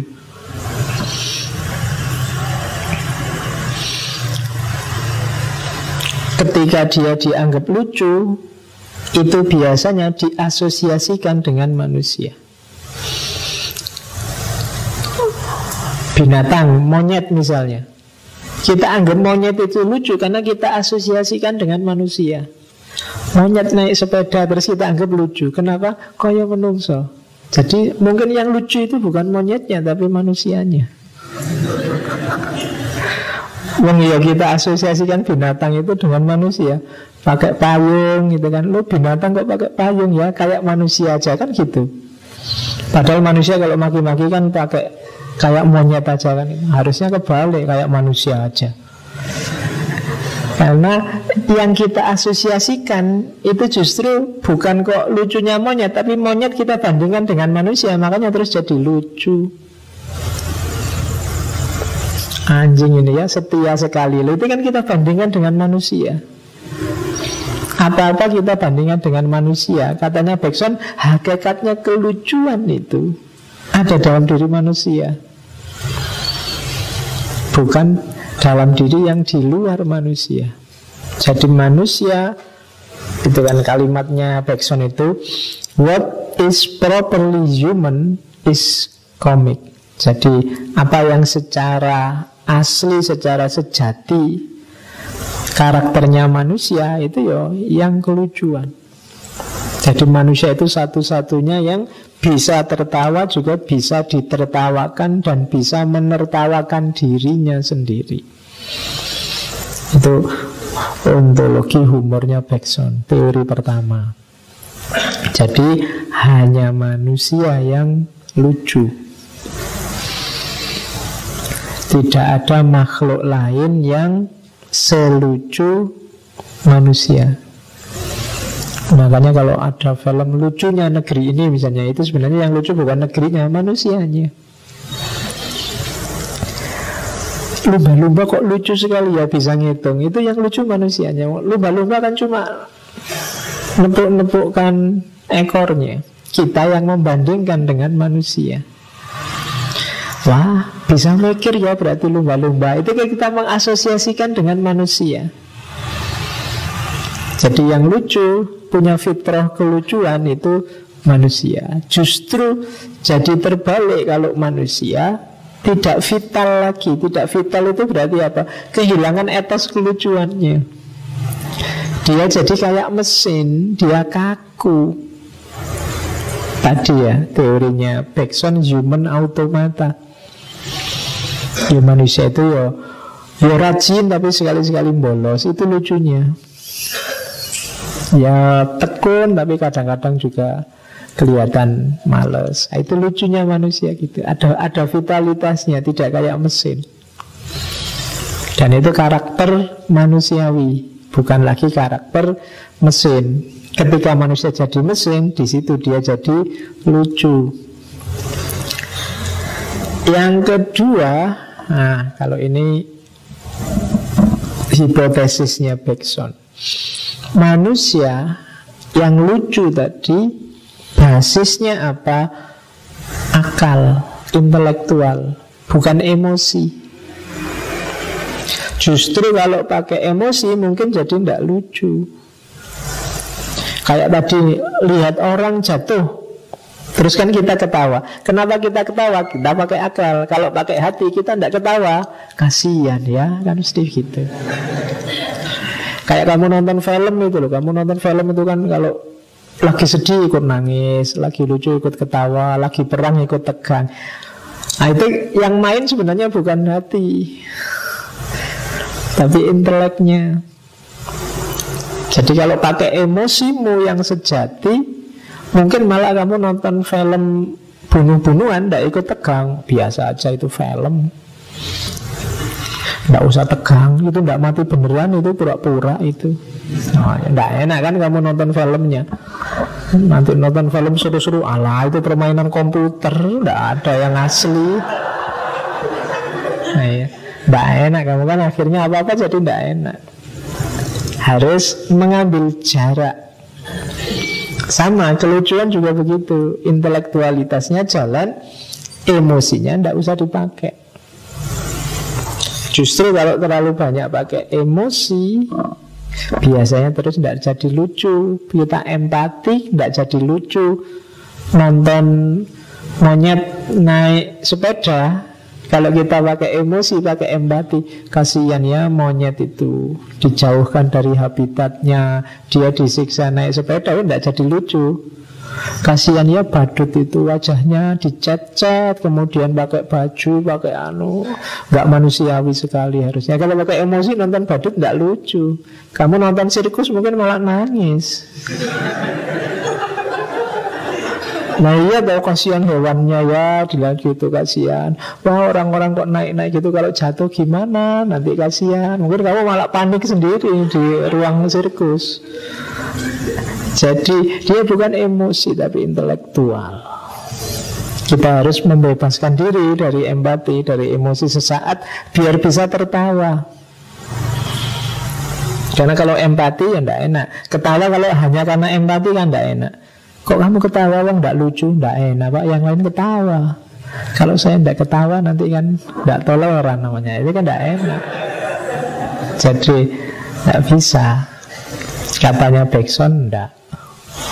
Emosinya dipending sebentar, dipahami pakai inteleknya dulu. Karena kalau emosinya masuk terus, mungkin banyak hal yang harusnya lucu jadinya tidak lucu. Oke. Yang ketiga, ontologi humor itu, tertawa itu selalu dalam kelompok. Makanya jangan tertawa sendirian. Itu mengkhawatirkan. Katanya disuruh banyak tertawa, Pak. Ya saya pokoknya nggak ada apa-apa, ketawa aja. Hati-hati. Kalau dibuat-buat nggak apa-apa. Kok ketawa beneran itu berarti tanda-tanda kamu. Nggak, ketawa itu selalu dalam lingkup kelompok. Our laughter is always laughter of a group. Jadi tertawa kita adalah selalu tertawa dalam kelompok. Logikanya juga logika kelompok. Lucu di sini mungkin tidak lucu di sana. Kita ketawa-ketawa lihat itu di sini, di lokal yang berbeda mungkin tidak lucu. Itulah hakikatnya tertawa. Selalu dengan orang lain, tidak pernah sendirian. Makanya katanya Bergson, it seems that laughter needs an echo. Katanya Bergson, kelihatannya tertawa itu butuh echo. Kamu tidak bisa lucu itu sendirian. Yang lain diem aja terus kamu ngakak-ngakak sendirian. Itu kan tidak disebut lucu, tapi disebut, paling kamu nyebutnya loro cahi Kims. Oh iya, jangan. Kamu yang lain nggak ada yang ketawa, kok ketawa sendirian. Atau yang lain sudah selesai ketawa, dia baru belakangan wah hahaha kan gitu. Sendirian, ketika sendirian malah jadi aneh. Tawa itu butuh echo, bareng-bareng. Sini ketawa semua, itu berarti normal. Kok saya selalu telat, Pak? Perlu dicek. Jangan-jangan ada yang bermasalah dengan saraf tertawanya.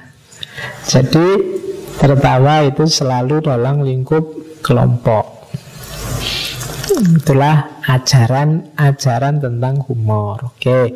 Nah, dalam agama, kalau dalam Islam ada banyak ayat yang mengisyaratkan humor boleh. Ada banyak cerita tentang tertawa dalam Al-Quran. Misalnya istrinya Nabi Ibrahim sebelum dapat putra Ishak, waktu sudah tua, itu juga waktu diberi kabar beliau akan punya anak namanya Ishak, itu beliau tertawa. Istrinya Nabi Zakaria juga tertawa. Nabi Sulaiman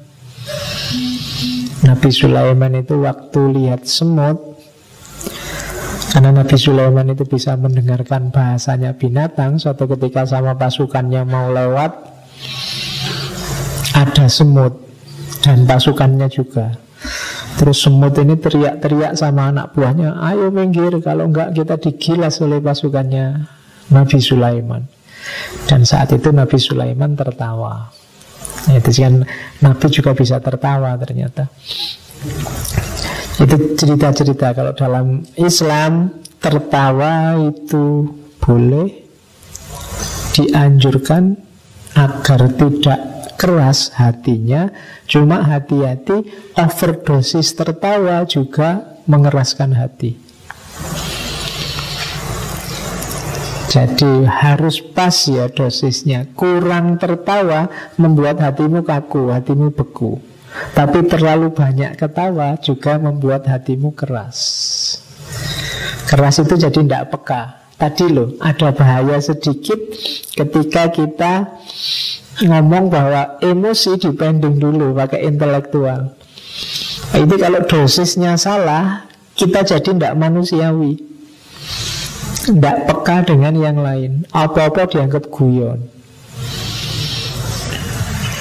Nanti ada bencana, mbok anggap guyon. Dianggap kayak tempat rekreasi, terus kamu nonton. Wih, lucunya orang itu hanyut. Wah, lucunya orang itu. Nanti bisa jadi begitu. Hatimu jadi keras. Maka ambil sekadarnya saja. Tertawa ya, tapi secukupnya. Jadi rumus pertama itu secukupnya. Rumus kedua, kalau dalam agama,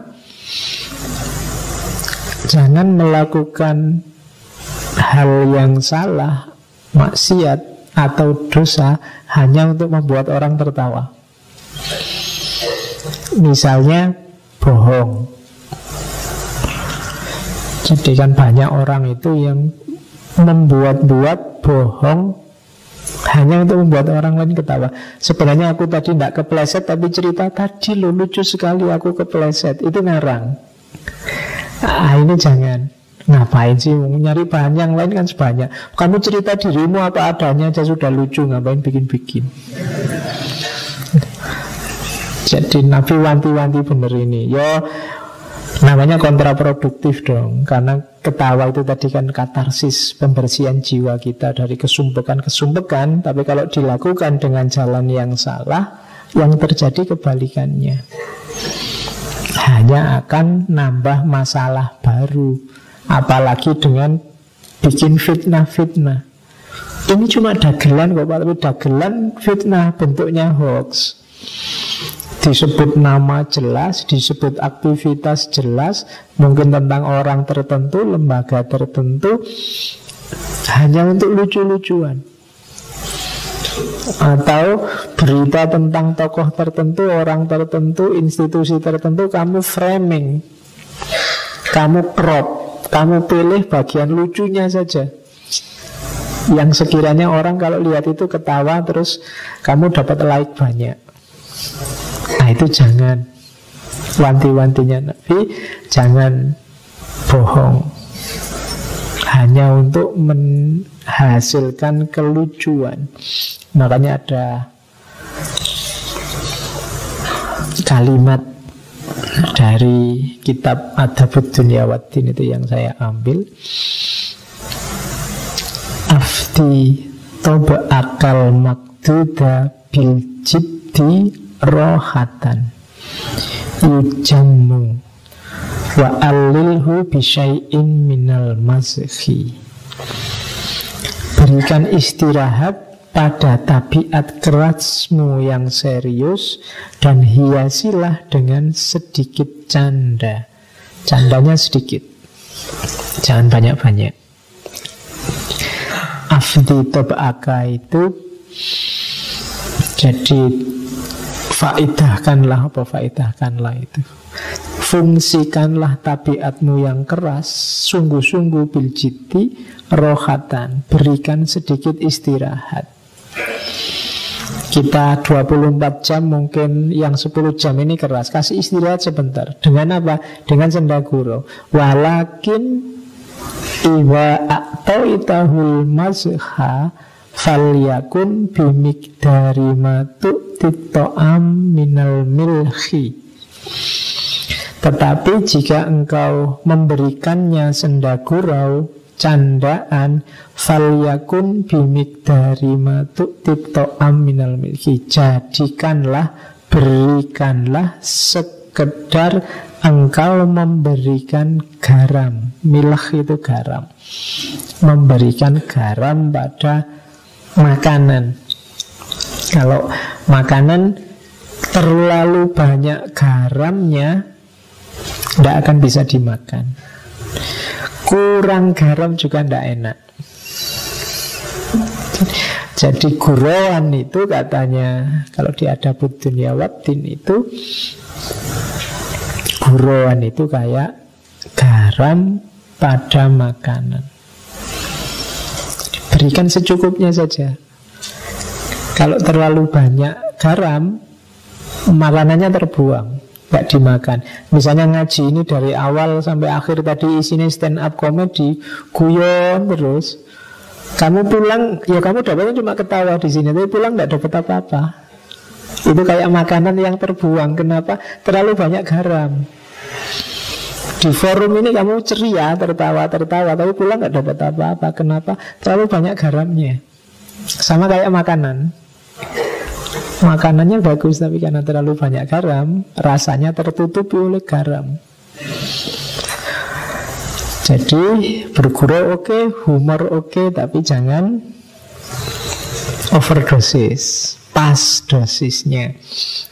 Ada hadis riwayat Abu Dawud itu yang saya bawa.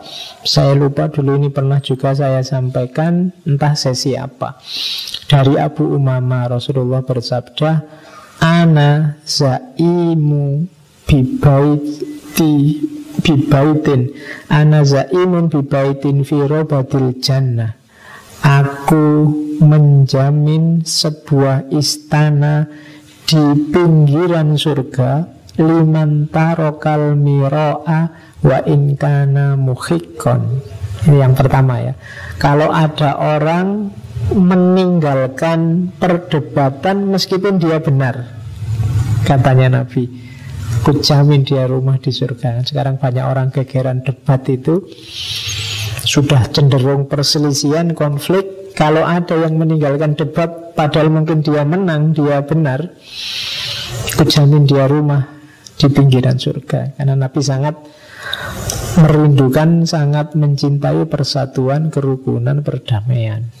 Maka kalau ada mirok, kalau ada perdebatan, lebih baik kita minggir saja meskipun kita yang benar. Kenapa? Nabi menjanjikan surga. Itu yang pertama. Jadi jangan suka berdebat. Saling menasihati oke, watawasau bil haq, watawasau bisobr. Tapi debat mungkin butuh orang tertentu yang sudah ahli. Karena kalau tidak hati-hati, debat ini hanya nambah musuh. Wa in kana muhikkon, meskipun kita benar.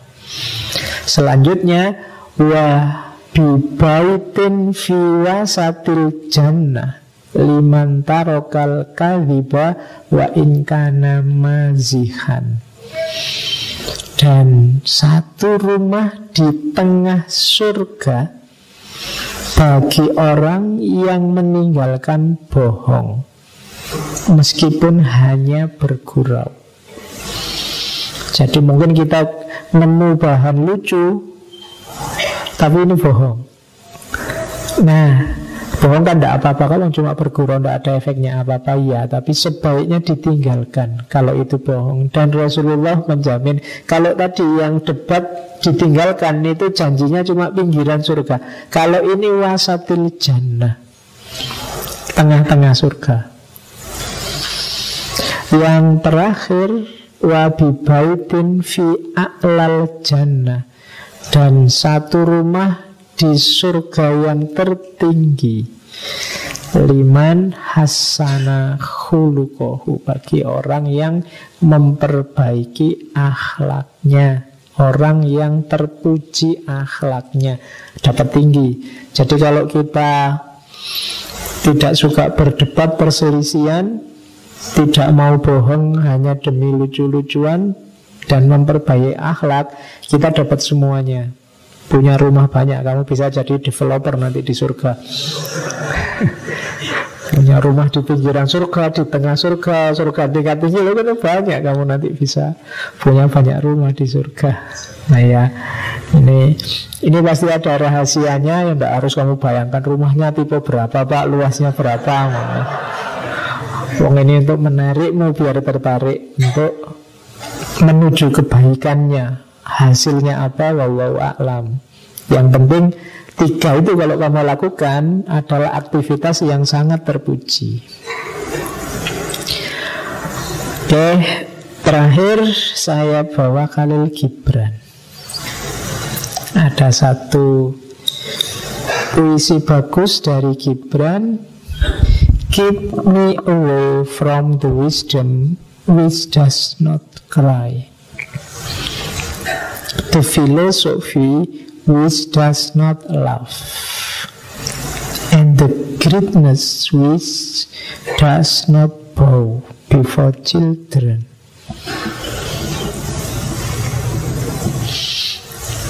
Ya, ini pesannya Khalil Gibran di salah satu puisinya. Menjauhlah dari kebijaksanaan yang tidak menangis. Kebijaksanaan yang tidak menangis itu kebijaksanaan yang cuek, tidak peduli situasi sekitarnya. Kebijaksanaan yang sombong, kebijaksanaan yang tidak empatik. Itu nasihatnya Gibran.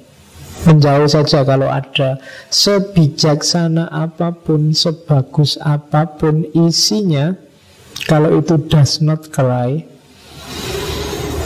mengabaikan lingkungan sekelilingnya, tidak empati pada segala macam penderitaan yang ada di sekelilingnya, maka menjauhlah. Hindari yang semacam itu. Hanya nambah bebanmu. Sama dengan yang kedua, the philosophy which does not laugh. Filsafat yang tidak bisa tertawa. Filsafat yang tidak membuatmu longgar. Filsafat yang hanya membuatmu sumpek. Itu yang kedua. Philosophy which does not laugh. Jadi cari filsafat yang membuatmu tertawa. Bukan berarti filsafat yang lucu-lucu. Kalau kayak gitu ya tidak usah nyari filsafat. Kamu nyari buku Nasruddin apa Abu Nawas nanti ada.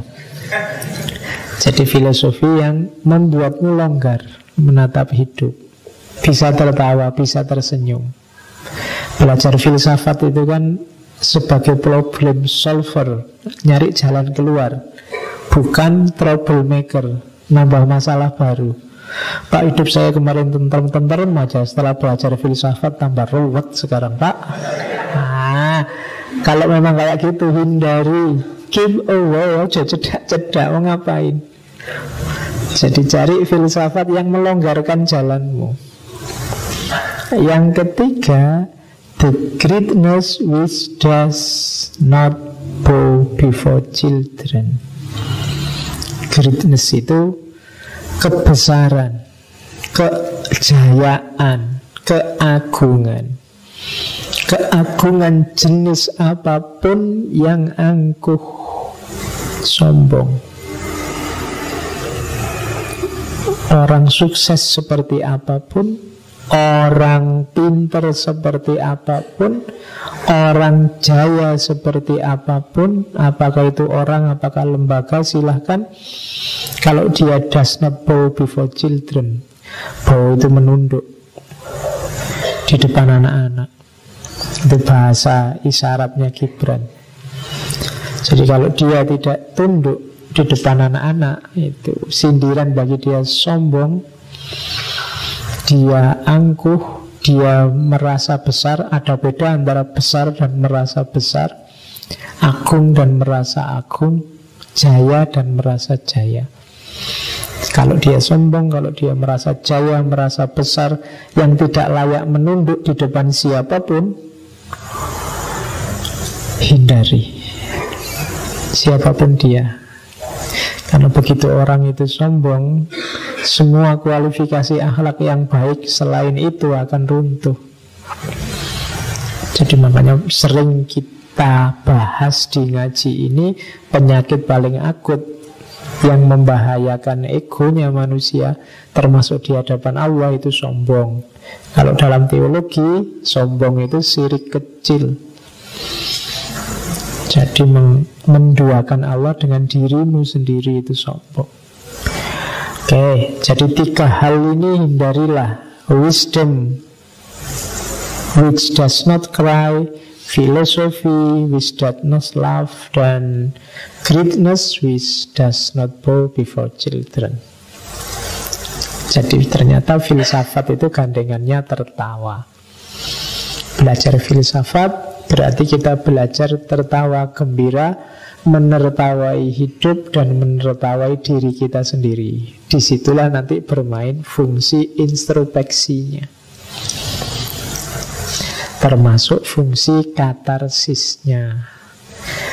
Oke, malam ini saya kira itu tentang humor. Contoh humornya kamu cari sendiri di WA di internet banyak.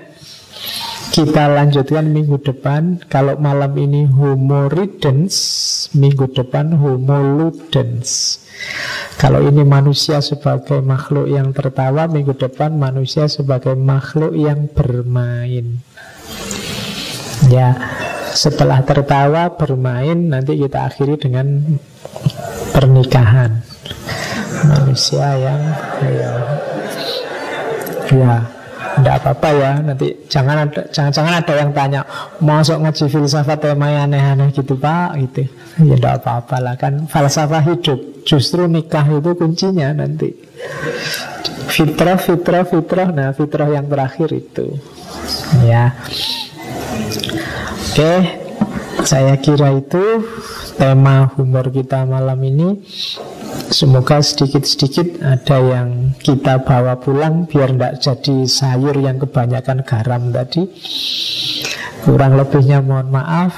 Wallahul muwaffiq, wallahu a'lam bissawab. Wassalamualaikum warahmatullahi wabarakatuh.